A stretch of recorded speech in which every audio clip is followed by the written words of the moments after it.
కుమార్ని పట్టి పీడిస్తున్న ప్రతి చీకటి కార్యాలు యేసు నామములో లయమైపోవును గాక.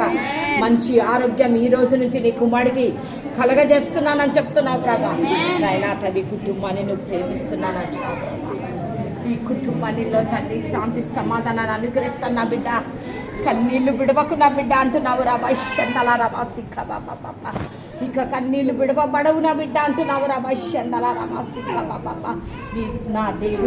నా దేవుడు ఎప్పుడు నన్ను కనికరిస్తాడు అంటున్నావు నా బిడ్డ. ఊరి కలవరి వారి కందలా రాబాసిక్క బాబా. నేను నీతో ఉండి నేను నీ పట్ల కార్యం చెయ్యబోతున్నాను. ఏ విషయం కోసమైతే నువ్వు ఏడుస్తున్నావో దుఃఖపడకు బిడ్డ. నేను నీతో ఉండి నీ జీవితాన్ని నేను ఆశీర్వదిస్తున్నాను. ఆమేన్. Thank you Jesus.